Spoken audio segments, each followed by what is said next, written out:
Hello and welcome back to yet another Geek Show where we can't quite seem to get all three of us together in one shot. I'm your host, Alex Ecker. I'm your host, Dalton Munnell. Josh is no longer with us. There's only two of us. That's weird. Yeah. Okay. Yeah, Josh, he decided to quit. He got tired of our shit and wanted to go play more fucking World of Warcraft. Yeah, but he mentioned he'd be putting in an application to be rehired next week. So yeah, we'll see how that works out. Yeah, we'll see. Maybe if he goes and plays the Game of Thrones mobile game, we'll be fine. Oh, jeez. Can we just make a pact to never talk about Game of Thrones again? Yeah, I'm okay with it. Even if I finally get around to starting to read the books, I'll just keep that to myself. Yeah, unless it's news about the final few books coming out, I'm okay without talking about it again on the show. Because holy shit, have we talked about it enough? If they finally put a release date on one of the books, can we just post an hour of us yelling it's happening? just those two words. Just it's happening. And then it is happening. It's happening. It's happening. Wait, it's happening? It's happening. God. Okay, I'm done. If we keep doing that, I'm going to do that for the entire show. We could do that as an endurance challenge to each other, see how long we can stomach that. That doesn't sound like the worst episode of the show. Funny thing is, I used to do this thing where I would repeat words until they lost their meanings. Okay? Oh, I still do this, for sure. Okay. There's a word for it, too, but I don't recall it. I don't know what it is. Probably because I said it too many times. Yes. But if you do it to the word sweet, the word sweet almost starts to sound like it becomes the opposite of what it means. It sounds like it means oh, that's sour. It is the weirdest thing, and I want you to test this theory right now on air. Sweat. Fuck. Anyway. Oh, jeez. I have managed to not accomplish any media for several weeks now. Oh. And I haven't even started playing WoW Classic. Oh my god. So it's you're good worse thing than for Josh. that big backlog of mine. Josh, I know you're listening. You're fine. In some ways. Just make sure to get that application to me through a PDF, screenshot it, print it out, screenshot it again, and then send it through the microwave's email address. I'll be sure to get it.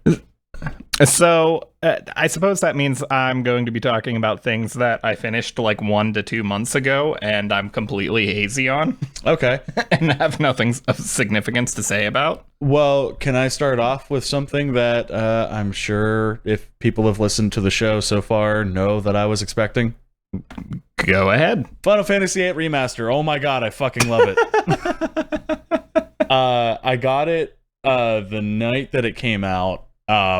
It sucked because I had to work in the morning so I played it until 2 in the morning. I had to be up at 7:45 to go to work. Mm-hmm. So I had a good time with it. I'm already on disc 3 of 4. Trying to oh jeez. Yeah, I love this game. I kind of know my way through it by this point. Friends know that I have the one pendant whose name is Griever tattooed on my arm. Because I've been playing this game since I was 4 years old. It had a nice staple in my childhood. And I just realized I left my vibrating phone on a desk. And my job is deciding to text 3,000 things at me. Anyways. Final Fantasy VIII Remaster is really good. I don't notice too much as far as the soundtrack being revamped. But I do notice a significant difference in the FMV sequences that they do. Oh, did they upscale those? Yeah, they look actually surprisingly really well. The 3D models of the characters had a significant boost, even the NPCs and side characters that they're still relevant to the story. You can actually see what they were supposed to look like back then, which was a really nice touch. For example, the two characters who follow Cypher, who's technically a main character, their names are Fujin and Rajan. And I didn't even realize that one of them had an eye patch. Oh, okay. It was pretty intense, noticing how significant these changes were. And I seen a lot of backlash about the game though, where they had redone certain things to censor certain parts of the game. Like people were giving a lot of like flack to they censored a part of one of the summons. This particular summon is Siren. This is so dumb. I know. Handle it. It's yeah. Like who cares? If that's your biggest problem, like they changed like the depth of the cut of one of the girls' shirts, so it wasn't as deep. I saw some incel neckbeard like making visuals where he's like measuring pixel counts. Oh my god. To figure out how much they changed it, and to call this SJW's ruining entertainment with censorship. No, it's just assholes trying to make things perfectly intact original. Yeah, and I just can't I can't even begin to argue with it because it's just so dumb I don't know where to start. Yeah. Now,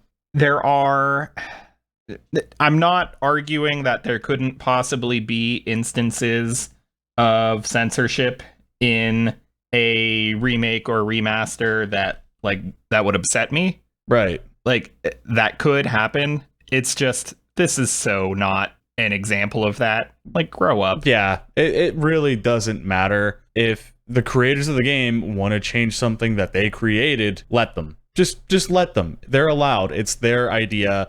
It's their everything. Just let them fucking do it. I guess my point is, besides the argument about like whether it actually is censorship or not, because your case there is kind of, it's not like someone put down the hammer right and said you don't get to show these the way they originally were. That's kind of one argument, but even beyond that, it's just this is such an insignificant, meaningless change that I'm insulted that anyone even noticed. Yeah, like, I mean, it's okay to notice, like, oh, hey, they did that differently, but to be like, oh, they really did that differently? Like, so, that's the big difference. So with a bigger, more obvious change, so like the backlash to Tifa in the 7 remake, I honestly, could care so less about about sexualizing that character in an amount that people find adequate, that my first time seeing the reveal trailer, I didn't even notice. Yeah. The changes aren't even that subtle for her, and I still honestly didn't notice because I don't care. But it's obvious enough that I understand why everyone else noticed right away. I don't understand why anyone cared, but I understand that they noticed. Yeah. I am baffled that anyone noticed the changes here. In Final Fantasy VIII? Yes. I mean, did you see the original Siren versus the new one? I have, and without a side-by-side, though, I can't possibly imagine having that image ingrained in your head so well. Yeah. Now, I can understand why they changed it, because it just looks like she's basically naked, and with the way that it is, this is a game that's it's not about preserving the history, it's a remaster. You know what I mean? Right. If they were trying to give you the game as is, we wouldn't be talking about new character models at all. Right, exactly. So I understand. I'm sure there are bigger changes. I'm sure there are bigger changes all over the place that are actually a bigger deal, but people didn't notice because it wasn't covering up 2% more of a woman. Yeah. Now, here's something I noticed that I don't think they changed, and that's the world map, and I'm kind of disappointed in it. Not as in the terrain of the world map, but the actual textures and modeling around the world map. The forests are all the same, and in Final Fantasy VII's world map and the I guess it would be a remaster instead of a complete redo of the game, the one that they did for the Switch and stuff. That's a newer version of the game, ain't it? Yes and no. They called the Switch release a remaster. They've called plenty of releases of it a remaster, but ultimately every version of Final Fantasy VII for years and years is just the original PC release. Oh, except okay. the Switch release added the built-in cheat codes. Okay. Which also, other than that, like they've never like they've never like went in and redid any graphics. Okay, made so any like gameplay changes or anything. They're all ultimately just the original PC release in another package. Well, you know how the world map does that weird like odd polygonal design in those games with the world map? Yeah, the world map in 7 is like an actual 3D thing, whereas every other environment is a pre-rendered background. They did the same thing that they did in 7 with 8. However, it feels like they didn't change the textures to make those look better and more distinguishable. Because, like, to me, the forests always looked like really like porous rocks. And they still do. And like the texture that they used did not translate well to the new revamped graphic, like upscaling stuff. Like you can tell like it's really badly done. And I would have wished that they made that a little more translatable in the newer release. So a lot of backlash I'm seeing that I find more reasonable to be mad about is that there have been like fan communities making mods for this era of Final Fantasy where they are using AI to improve all the pre-rendered backgrounds and all the cutscenes, and the results are phenomenal. And then Squeenix couldn't be bothered to do the same thing to the game themselves with absolutely. Like publicly available, easy to use tools. And so I see why people are frustrated that they made these higher quality character models and then didn't bother to improve any of the backgrounds when we've seen how easy it can be to do. Yeah. And it is a little odd that like, okay, so playing 7, like if you're playing it on PC and you can choose your resolution, I've seen a lot of people say that it looks bad if you like play it in 4K and then your actual polygons are really sharply rendered and then they're sitting on these old school textures. Yeah. And it's never bothered me. Granted, they're not like updated character models like this 8 release. They're still the original 7 models. That's never bothered me. Right. Maybe if only because they are the original character models, but it is really weird to go through and redo those and not bother to replace the backgrounds, because are you going to revamp the game or not? Yeah. Like it's for me in 8, it is just like specifically the world map. Everything else looks significantly better, especially the side by sides.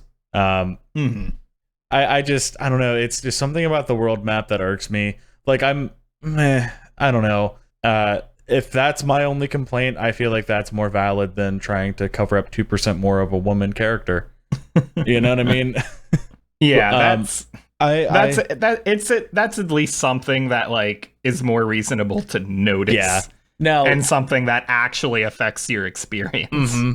Now, I will tell you, the cheat codes I think come in handy in this game too. And I hate that I use them, but it makes certain processes just way faster. Like, for those who've played Final Fantasies but haven't played Final Fantasy VIII, the game uses the junction system, where you junction a GF, which is a Guardian Force, which is your summons, to your characters, and they're able to use abilities like draw magic and use magic. There's no MP in the game. Like, you don't have any mana points or anything. It's you draw the magic from the monsters. So you have a quantity versus an MP limit. So you can imagine that there's a grinding section of the game where you have to draw so much magic over and over and over from a character until you get 100 of that magic where you max out. Now, the other reason that you do that in the game is because, like, you junction not only the Guardian Force to you, but you junction magic to certain stats on your character to make that stat stronger. And you can also use it as, like, status ailments or status defenses. So, like, you can junction a fire magic to your attack to give you a fire advantage, because you don't get different weapons that do elemental damage. So it's purely like the strength of the weapon and the aesthetic, really, that kind of count in this game, which I kind of like. I honestly like that more. because you can kind of customize the weapon to what you want it to be rather than what the game has programmed it for. Sure. So you sit there and grind and draw magic from enemies, and you always want to do it to like the bosses, for example, because some bosses have other Guardian Force summons that you can only draw in that battle. For example, Siren is in one of the very first boss fights that you have to draw from a mini boss. Otherwise, you can't get her until like the third disc of the game.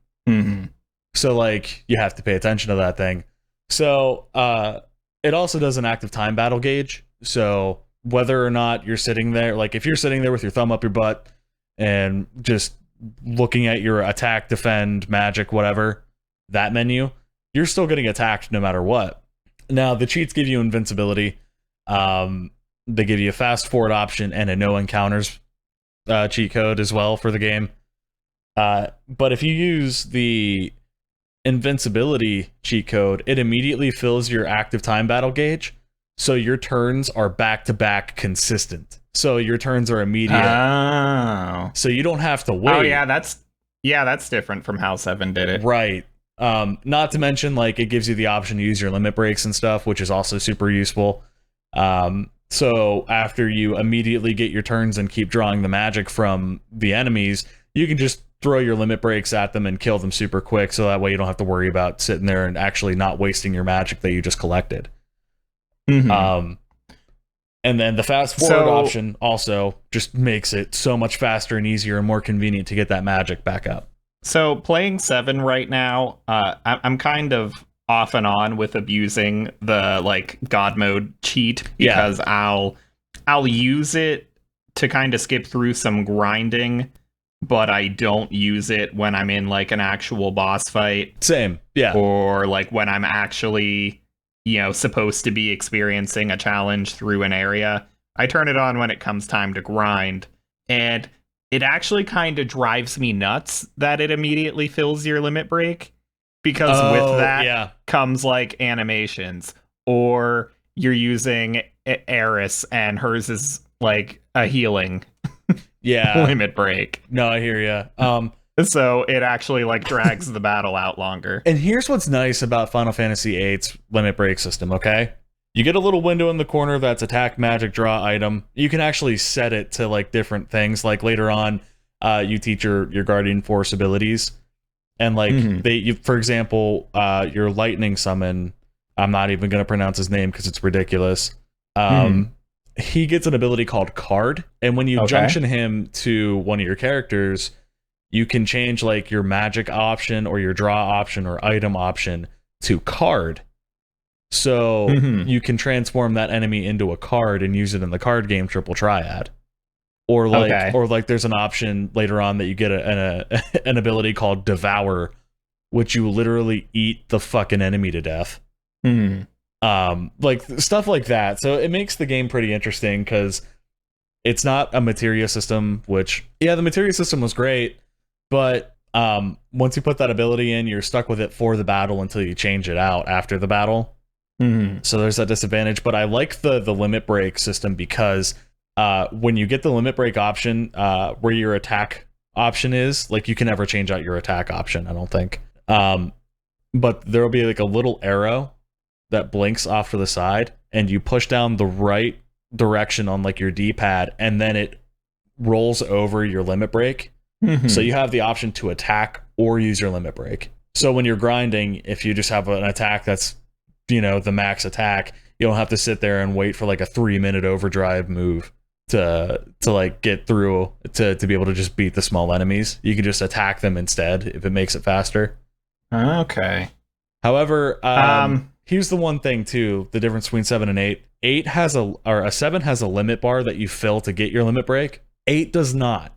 8, after you get your character's health below like a certain percentile, he gets like a certain like percentage chance. Like let's say if your character's at like 50% health, you have like maybe a 2% chance to actually, when that character's highlighted, like it's their turn, that you'll be able to use your limit break. But if they're like super low in health, the higher percentage chance that you're going to be able to use the limit break. Okay. So there's that drawback, but I kind of like that because you never know when it's going to happen. Okay, now I do, without even having played it, I do have one complaint about this remaster. Uh-huh. And that is that they want me to pay $20 for it on Steam when I already have Final Fantasy VIII on Steam. Oh, okay. Yeah, that's valid. I think that if you already owned it on PC, what the fuck's the difference? Just give it to us for free. I bought mine on the Switch because I wanted to be able to play it wherever I was going. I mean, I'm sure that they like had to put some effort into building this new PC port. Like, you know, especially like implementing the cheats in there. Mm-hmm. Like, I can't imagine that implementing that speed up cheat without screwing up the music in the game is actually easy to do. Oh, funny that you said that. But they still have to measure, like, regardless of how much effort it takes them, they still have to like measure what the user is actually getting out of it. Here's another gripe that I do have with it. I forgot about this till you just mentioned that. When you use the fast forward cheat, sure, the music doesn't get bothered by it, but the sound effects do. So if you summon like Ifrit or Shiva, their attacks don't sync up with the sped up game. So like their animation could be done and then you're still hearing their attack happen. Which is another annoying thing. However, that's weird. Yeah, like I'm hoping they fix that in a new update. Yeah, I don't recall that issue in 7. Yeah, there wasn't. But like the thing is that the one thing I like with Final Fantasy VIII, there was a lot more timers than in Final Fantasy VII. Like, for example, you have 5 minutes to leave the Mako reactor before it blows up. Literally, in the beginning of the game, you have a timer that you set a certain limit to beat this certain task. Then, like, not even like 2 missions later, hey, you have to get out of here within 10 minutes. Oh, okay. That mission I'm talking about, it used to be 20 minutes in the original game, and they turned it to 30 minutes to get out. Like, there's small subtleties that I understand why they did them, but it's like, if you can't make it out in 20 minutes, then there's, like, I get out of that part of the game in 5. Like, come on. But, when you speed up the game, that timer doesn't speed up with you. Oh. Yeah, I think in in 7 during like the bombing missions with the countdowns, I think the countdown sped up with it there. Yeah, like I actually sat there and tested it because there's a side mission in 8 where you get Odin and there's a timer in there because you can get 2 summons in that part of the game and one of them is part of the timer, the other one isn't. Well, they're both affected by the timer, but you know, whatever. Sure. And I was trying to like grind through these enemies in this spot, and I flipped on the speed, and I'm like, oh shit, wait, I just ruined myself. And then I realized it was just going down by actual time and not by the game speed. Yeah. So that was super helpful. Because I don't know, there's a lot of optional stuff in the game that you don't have to do, but I like to do. Yeah. Wow. So now that you've successfully occupied half the show with one game, congrats, since we have a small list of things to work with. Well, cool. As a final thought, if someone doesn't own Final Fantasy VIII today, is this the version you recommend they get? Yes, absolutely. Don't believe the fucking like scrubs about the cleavage needs to be there, and the siren needs the bush. Yeah. No.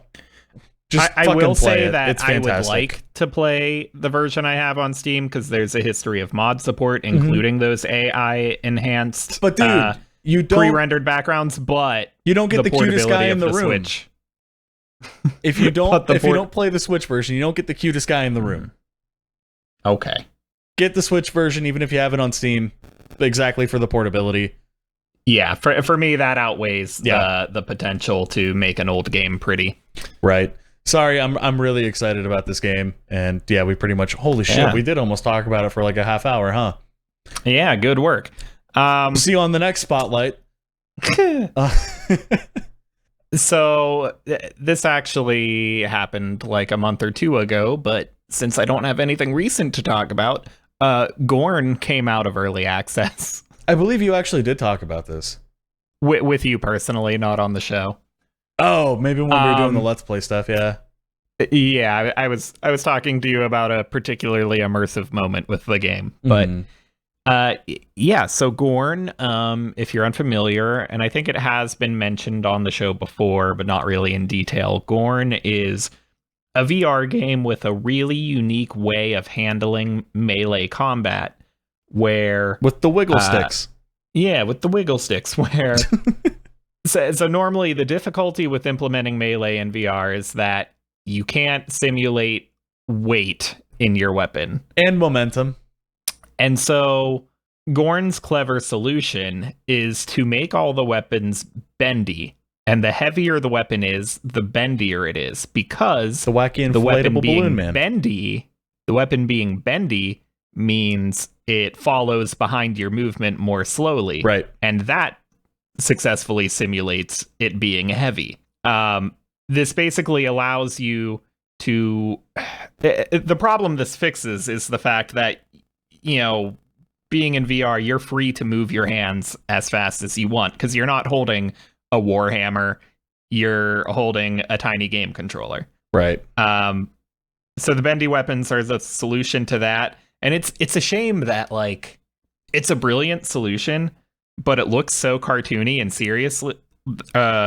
so cartoony and silly that no serious game could ever imitate it, because it would ruin the art style of a more serious game. It's a really comically brutal game. Like, the gore is intense, but like in a cartoony way. Oh yeah. I've played it. It's fun.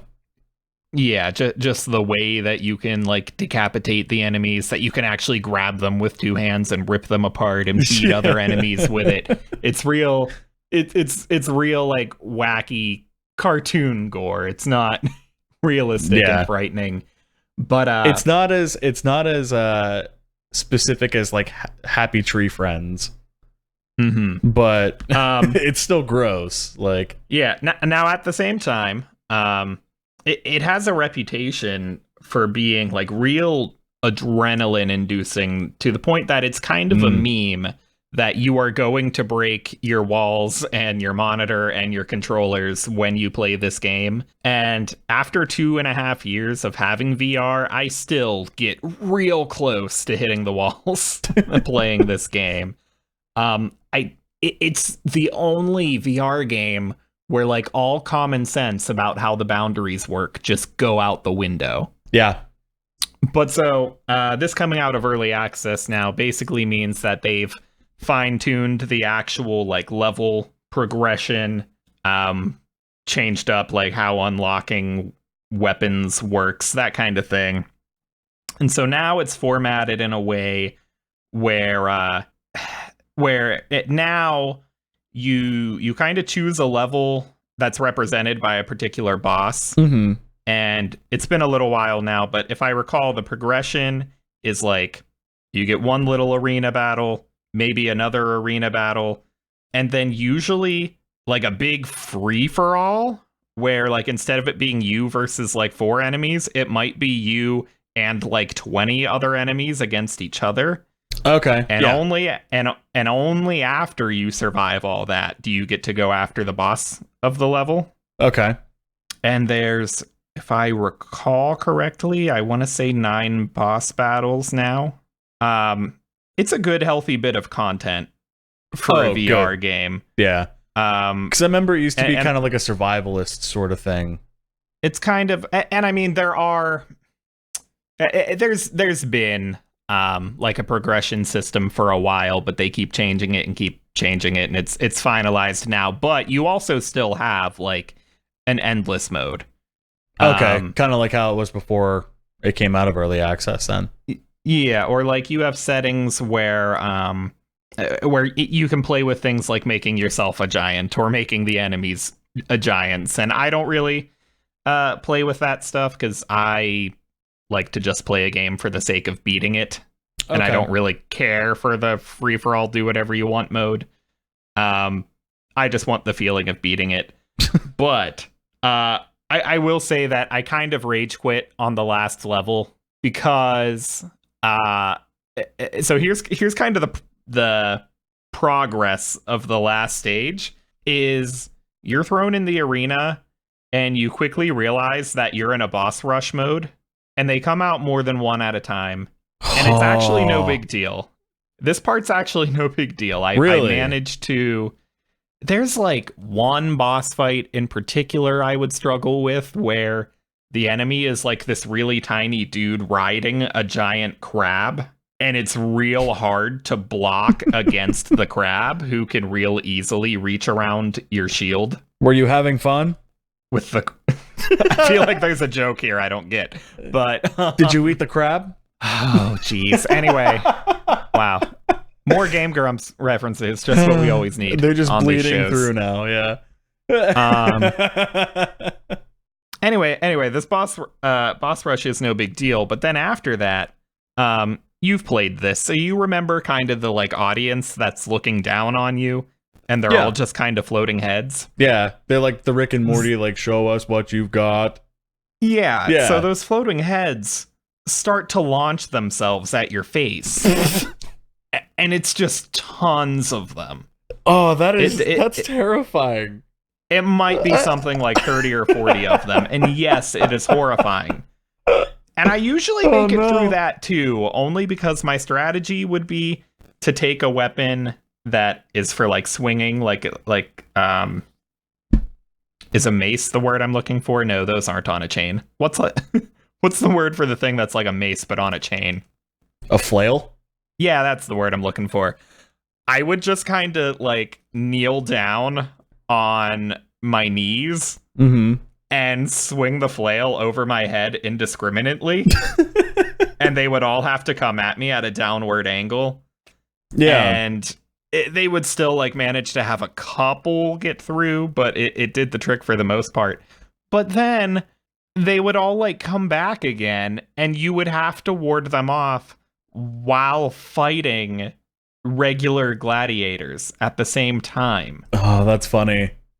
And I couldn't, for the life of me, do it. Like, I couldn't protect myself from the gladiators at ground level and the heads flying at me from above at the same time. So you weren't having fun? It was almost like, if it weren't such a physical game, I wonder if I could have done it. Yeah. But I had done like the previous 2 stages and bosses. Oh yeah, you were kind of and then whooped. Went into this final one, and then put like 4 tries into this final one. And at this point, I might have been playing for like an hour and a half, and my arms were just not allowing it.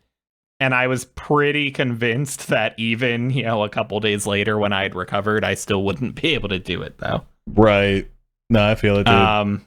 Just unnecessarily harsh, and I just thought, well, I've technically seen what the game has to offer. Right. let me just YouTube if there's a final cutscene or something. Mm-hmm. And even if I technically didn't finish this challenge, I still saw the game, which is really my goal, is just to see the art that the game has to offer. Some of it way more closer than you wanted it to be. Yes. Ultimately, though, this is still like one of the best games VR has to offer. Probably top 3. Mm-hmm. So still a strong recommend. Fair, valid. I don't really have any follow-ups, but you did kind of remind me of art, which kind of brings me to a sadder bit of news that happened, I believe, this week. Robert Axelrod, the voice of Lord Zed in the Power Ranger series, passed away. Oh. Yeah, sad. Okay. You might have actually seen him in heard him in a couple of different things. Like in 99 to 2000, he did Digimon Adventure. He was like Wizardmon and Vadamon. Okay, I watched those, yeah. Okay, Digimon Adventure 2, Armadillomon, Ankleomon. Yeah, I was still watching that far. Okay, yeah. He played Dr. Londes in Cowboy Bebop. Oh wow. Colonel Gost in The Big O. That's one I haven't heard about in a long time, was The Big O. But he did a lot of different voices and animation. I believe he was I'm looking for his age. He was 70 Mm-hmm. Yeah, he passed away on September 7th. I don't know, big staple, and it's just a shame that he passed away, but dude had a hell of a life. And yeah, just wanted to bring in some more Power Ranger news because that's my kind of thing. And unfortunately, I have to give the bad news too, Fair enough. Now, following that, do you have anything happier to talk about? Because I've got a weird thing to talk about, and I kind of want to save it for last. Yeah, you know what? We for a while there kept talking about HBO shows, and I haven't really used my HBO subscription in a month or two, but Okay. I did watch a show I never got around to talking about. The night that Game of Thrones, I'm sorry, ended. It's happening? They launched HBO premiered, I believe it was that same night, HBO premiered a show called Euphoria. Didn't they also launch Chernobyl? I think that was a good bit while later. I did watch that too and forget to talk about it. Fair. And at this point, I'm just going to wait until someone else watches it. Well, it's not going to be me because it's been a day, man. But I don't think we have HBO anymore. I'll have to talk to my wife about it. It's going to be worth getting again when that new streaming service of theirs, that new revamped service they're doing comes out. It's going to be big like Disney Plus. Oh, because of that. I don't know if you've heard about this, and I don't even remember the name, so I shouldn't really be talking about it. I don't remember too many details, but HBO is owned by, I want to say, is it Warner Brothers, or does Time Warner own Warner Brothers? Whatever it is, the parent company owns a ton of like media corporations, and it's going to put together a service for all of those under the HBO name. Whoa. In the same way that like Disney Plus is all of Disney's stuff under one name. Yeah. And I don't believe they're raising the price compared to the current HBO service. Oh, wow. Yeah, so yeah, that'll be something. That's going to be worth having. Oh, yeah, definitely. Let me know, and let all of our fans know about it, too, when that happens. Yeah, for sure. Because we have fans. Honestly, it's happening? I was real close to canceling my HBO until I saw that coming soon. And I was like, nah, I'm not going to bother just to turn my HBO back on in a few months. Yeah, fair enough. No, I totally get that. Man. Yeah, but so the last thing I did watch on HBO was Euphoria, which is not a show to watch if you want to be a good mood, in spite of the title. There's a lot of shows like this, but this is basically a drama show about American teenagers going through particularly rough experiences that some but not all teenagers have. Okay. Like this kind of delves into like the drug issues and sex issues and bad relationship issues and I'm like assuming gang violence issues, that self-harm, kind of stuff. like that kind of stuff. Yeah. Okay. Yeah, that kind of stuff. All the like darkest possible things that teenagers can and do go through. I'm glad to say I didn't find too much of it to be relatable, but there's a template for this kind of show, but this might be the best iteration of it I've seen. Okay. So the lead star is Zendaya, who you would know as MJ from the current Spider-Man movies. Oh, okay. Yeah. And this is a big deal. Like this is a reason to keep an eye on her and follow what she's doing. This is really like impressive stuff here. Like in Spider-Man, like in the Spider-Man movies, like she's good, but she's not. She's a side character essentially. Yeah. And did you manage to see Far From Home? No. Okay, she's a bigger deal in that one than in Homecoming, but still ultimately, still on the sideline. A side character. But here she's the lead and she has stuff to work with, and it's one of the more impressive television performances I've seen. So definitely consider myself a big fan now. Let me ask you, does this seem like kind of like a 13's Reasons Why situation where this could really have a big backlash? Just given based on your synopsis of the show. Yeah, so we've talked about 13 Reasons Why and controversies around it, but we've also acknowledged at the same time that none of us have actually seen it. And so we don't totally know if the backlash is warranted. No, I don't think this show could be accused of glorifying anything. Okay. I think it nails the messages it wants to send out pretty precisely and doesn't leave a lot of room for interpretation. Oh, good. Yeah. Yeah, because that's a pretty rough subject to kind of dance around. And yeah, well, so speaking of rough subjects, it approaches one really well that I've criticized a different show for failing at miserably. When we last talked about The Chilling Adventures of Sabrina, I was really upset with the way they handled their trans character. Right. In that being trans was this character's only personality trait and their only story motivation. And it was, basically just there for the sake of being woke and wasn't actually being handled tastefully, in my opinion. Right. This show features a trans female character played by a trans female actress. And it honestly makes it such a minor plot point. I mean, it is a plot point. It'll come up in conversations. It'll affect a handful of character motivations, but it is far from the only thing about this character. Right. It's kind of like you need umbrellas or you need rain to sell umbrellas sort of thing. Yeah. And they kind of, they go long stretches of time without... It's not every scene where they're acknowledging the fact that she is trans. Yeah. Yeah. It takes a while before they, unless I missed something, it takes a while before they even acknowledge it the first time. Okay. So, this is a character who passes very well, for lack of better way to describe it. I don't know if the trans community finds it offensive to evaluate how well someone passes, but this woman passes very well to the point where, because no one actually acknowledged that she was trans for a couple episodes, the only giveaway was a shot of her in her underwear where you saw a bulge. And I saw it and went, did I see that? It happened really quickly. And I'm like, wait, did they just... that seems like it should be a plot point. Did I see that wrong? Was that just a weird fold that happened? And then finally, someone actually says it a couple episodes later. Dude, story of my life. I'm just a weird fold.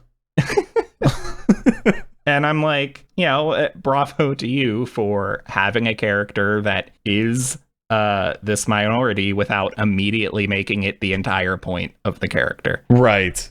Now, at the same time, I don't ask that shows and movies don't touch on those issues. I want them touched on. And so I'm glad that it does come up in the show, but that it's only one small piece of the character. Right. Yeah. It doesn't need to be the whole piece. It's exactly how I ask that these characters are handled, and they utterly nailed it. Good. Good. Past that, and how good Zendaya is. Zendaya? I don't know. One or the other. And the rest of the cast, a lot of the rest of the cast is really good too. But something that really catches my attention about this show too is actually the directing, which normally for a show like this, I think of the director's job as being just, how do I get good performances out of these actors, and that's about it. It's not like it's an action movie or something, but you can actually tell in the camera movement that everything the camera does is intentional. Okay. The camera's never pointing somewhere just because the camera needs to be pointing somewhere. Right. Okay, I see what you're saying. It's all it's like Bob Ross paintings where he makes it seem unintentional, but it's completely intentional. Yeah, it's not. I mean, sometimes it's obvious that the intention here is to do something heavily stylized. Honestly, to the point where maybe this is actually a minor complaint for me, but there are a few too many sections of episodes that end up being glorified music videos where they'll just play like an entire pop song to a montage of scenes for 3 minutes. Oh. And you can tell that, whoever's directing the episode, I don't know if this show had different directors on different episodes or not, but whoever is filming this, you can tell that they kind of want to show off their skills. Okay. And it doesn't always contribute in a good way to the episode. Sometimes it does, but not always. Yeah. I see what you're saying.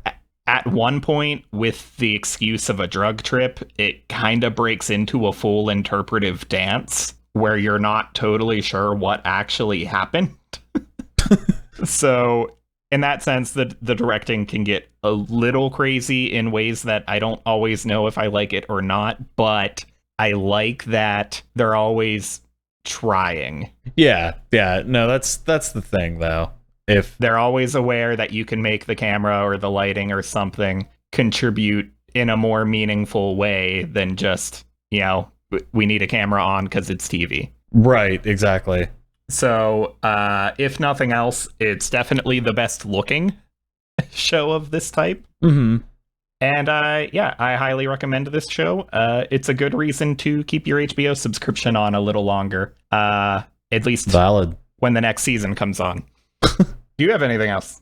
Yeah, a surprise update. I just thought about it and didn't put it on my list. Behind the scenes, we read a little notepad document with some shit we may want to talk about that we've done through the week. I forgot to write this in. I watched my wife play The Blair Witch. Oh, okay. It was neat. Let's put that on the box art. Yeah. Yet another geek show. It was neat. No, it was really good. I actually went and downloaded it on my computer because the console port was not good. Like, granted, she's on the Xbox One, not the S or the X, just the Xbox One, and I'm wondering if that has something to do with it. But like, I had to help her set like actual settings. Like, the FOV was like so like at 0, and in fact, when we maxed it out, it changed like the entire atmosphere of the game. You can tell that this was just like an interactive movie more than it was anything. Sure. It was really good. It's actually canon with the movie. Okay. Where this, I assume the original, not the correct. reboot. Yeah, I believe it takes place 2001 or 2000, where the movie was in 94. Okay. They actually reference the incident in 94 in the game. Now, you play as a character who, fuck me, I can't remember his name, but you're looking for a little boy that went lost in the woods. I won't spoil much of the story. I won't even tell you his backstory or anything, but like, you can definitely tell it was made from like a cinematographer point, because like it does that thing like Hereditary did, where like you'll be walking and then boom, it's nighttime. Okay. And like it does very jarring effects. It's really neat. I do recommend playing it if you're a fan of the Blair Witch. This was actually, I've never seen the Blair Witch movie, and this was kind of like my introduction to the franchise, I suppose. And I was invested in it. This happened some time ago. I think it was before I took my time off. But the one thing that I was a little disappointed in was the ending, because they tell you in the beginning of the game that the ending is influenced by things you do, and sure, they're right, but not by much. Like, it's a matter of having one thing on your screen that wouldn't be if you didn't do like one action or the other.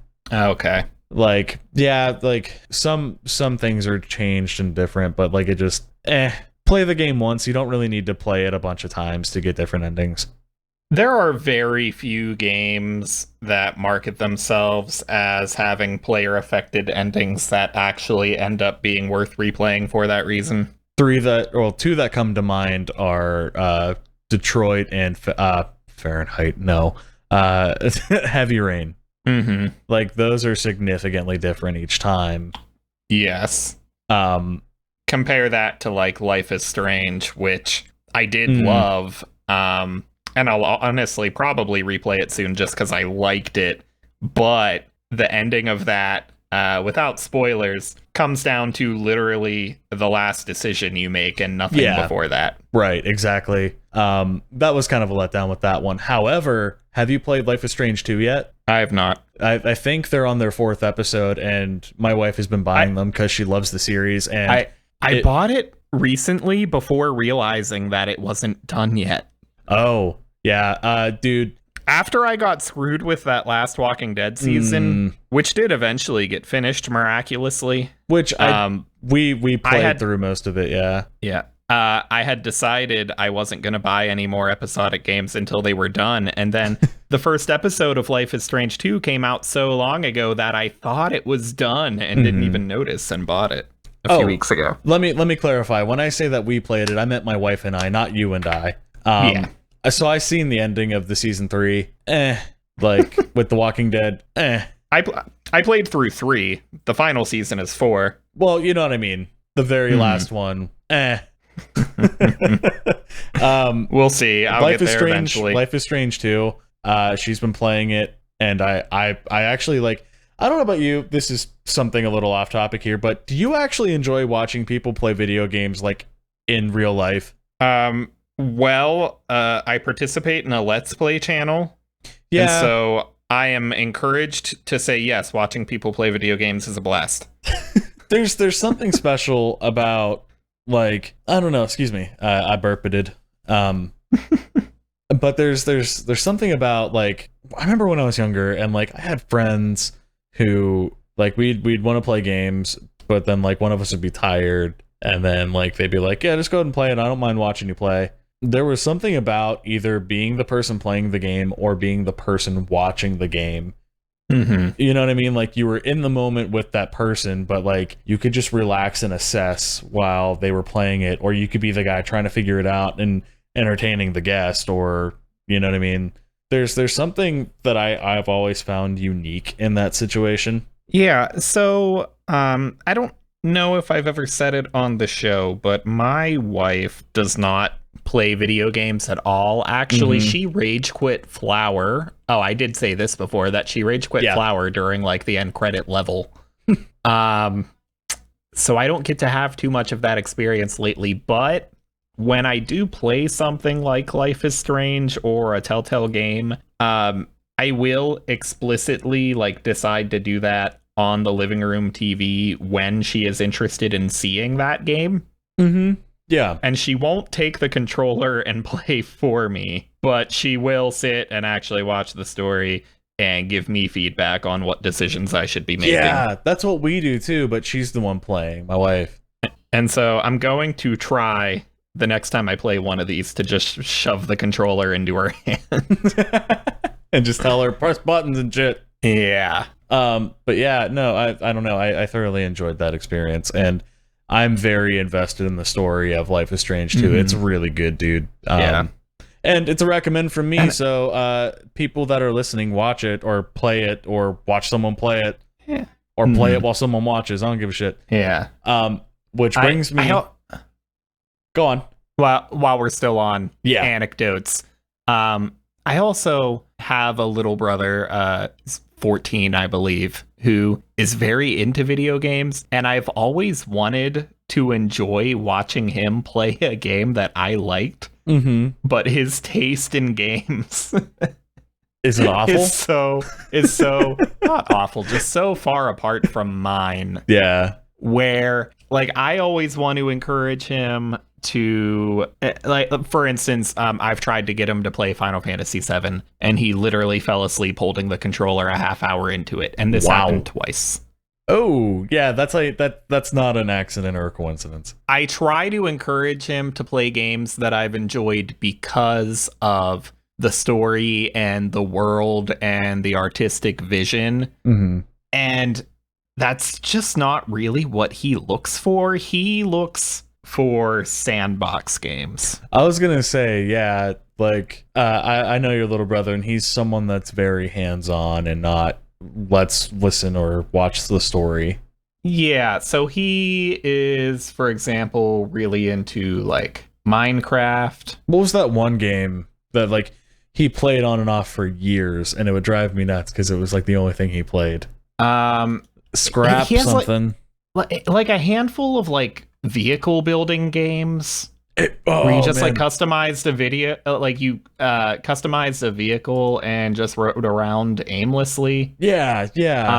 Like I just opened his profile. I'm seeing 2,600 hours in scrap mechanic and That's it. 793 hours in spin tires. Scrap mechanic. Yeah, that was it. Because like every time it would blah blah blah, I was playing scrap mechanic, and I'm like, damn it. Like, yeah. I don't know why I actually got frustrated with it, and then eventually it was just, oh, there he goes. It's 9 to 5. There we go. Like, yeah, and that's, I don't know, that's what he's into. He doesn't want to experience a world and a story and a crafted vision. He wants to be able to do something and do it the way he wants it, and that's cool and all, and I'm glad he has his own taste, but it also means that he doesn't generally appreciate my recommendations, and I don't get to have that enjoyment of watching someone enjoy something that you love. right. It's honestly one of the reasons I'm even interested in like having children, to be honest. Is just to pass on the torch. Want to like with children, I want this isn't an original idea. I've seen someone propose it on the internet before years ago and it stuck with me, but I want to make them work their way through console generations. Oh, I've seen that too, yeah. Yeah, and like for a certain amount of time, like you only get to play Atari 2600 games, and you get to work your way up when I feel that you've spent enough time with that era or beat enough games of that era. Maybe I'll break it down to like a top 10 of each console, something like that. And then that way, they have the ability to appreciate Final Fantasy VII. Because I understand why that's hard to appreciate. Yeah. As a whatever we call the current generation of kids and teenagers. Yeah. Well, then you get someone who spends 2,600 hours in one game. That's what you get if you don't do it that way. Yeah, which is not at all me. I'm the one to jump around and appreciate as many games as possible. Yeah, same. That said, anecdote over. You had one more thing you wanted to talk about? Okay, yeah, I'm glad we kind of got off the sad train to get into this one. Okay. I watched an anime. Okay? And yes, it's one of the weird ones. It is called Shimoneta, a boring world where the concept of dirty jokes doesn't exist. Have you heard of this? I think I might have seen it. Is it a little old, like maybe 4 or 5 years old? Yes. Okay, I barely remember it. I would have forgot it existed if you didn't say this just now, but that definitely rings a bell. Okay. I'm gonna need a refresher. Okay, so the anime starts out. It looks like these kids are hanging out in this abandoned parking lot, building, like one of the parking garage kind of things. And they just have naughty magazines. And they're talking about them and how they're excited to have them. And you notice that they're all wearing what seems to be a necklace or like choker design. And one of the kids was like, all right, enough of this. He's like, I want to open one of these cock sizzlers and find out what it's about. Uses that exact word. The choker lights up because it's an inappropriate word for society. And they get caught with all these magazines. They get punished for it. And then a fire squad comes in and burns all the magazines. Okay. So anything that is not deemed appropriate for like, because you realize like a little later on that it's all like geared towards kids. The synopsis is always in the beginning of the show where they talk about in Japan where it was kind of a anything goes as far as like adult minor kind of situations. They got rid of like all the promiscuous and like sexually sensitive sort of paraphernalia in the region to try and bring up the society in a very moral and positive way for the children. So anything that seems inappropriate, like even the word penis is inappropriate. So they refer to them as either cucumbers or meat pickles or like all this other stuff. And there's a character who is known as an erotic terrorist who runs around in a bedsheet and nothing else and throws cards of like naked ladies and dudes around the world to try and get them to understand that it's nothing to be ashamed of. And I turned it on a whim because like my wife and I we were bored and I'm like, all right, whatever. we turned it on and we sat there and marathoned the whole show. Okay. It was actually really good. Like, aside from like all the weird and like, obviously it's just weird and creepy, but like, one of your main characters is on the censorship society for the school, and he gets caught up in the terrorist attacks and he becomes one of the terrorists, and like it's pretty interesting if you can get past all like the extremism of anime, because of course it's anime, it has to be ridiculous. Sure. It's also very weird because I grew up watching a majority of like shonen style anime, like Dragon Ball, Yu Yu Hakusho, where it's like the hero and they fight and then they win, and then an even worse bad guy comes out and they get stronger and fight and win. Mm-hmm. It was kind of a strange breath of fresh air to see a comedic anime that actually had a decent message about like, hey, censorship is bullshit, and once you get like started to be like, once you start getting censored, I'm having a hard time formulating right now. But once you get to the point of, you're starting to be censored even on the most fundamental level, when does it stop? Yeah, it is kind of the point that it's trying to intrigue into you. Okay. And I actually really enjoyed it. And it's also really weird knowing that Chris Sabat is in this. Mm-hmm. And his character is like in like one of the last few episodes, but it's really funny because I think he says cock. It's always a good word. It's always funny. And it's so weird because like I'm so used to animes kind of like being censored and stuff, and like, well, censored in a certain degree, like teenage and younger sort of levels of maturity, whereas this one would just drop the F-bomb like at random points, and like just hearing the word pussy in an anime with it meaning the actual like slang term for female genitalia, like it was the weirdest experience. So I'm glad that you kind of know about this anime. Yeah, I might have to revisit it because I'm still pretty sure that I watched it as it was new, if not something very similar. Well, you have my Funimation stuff, so you should be able to watch it. It's in my queue. This was at a time where I binge watched like way too many and probably short animes back to back to back to back, and don't remember any of them. And honestly, probably when you still lived with your mom, so it would have been a little weird. And now I've there were definitely certain animes I avoided on Netflix due to sharing an account with my mom. Girls Bravo stands out. Ooh, yeah. But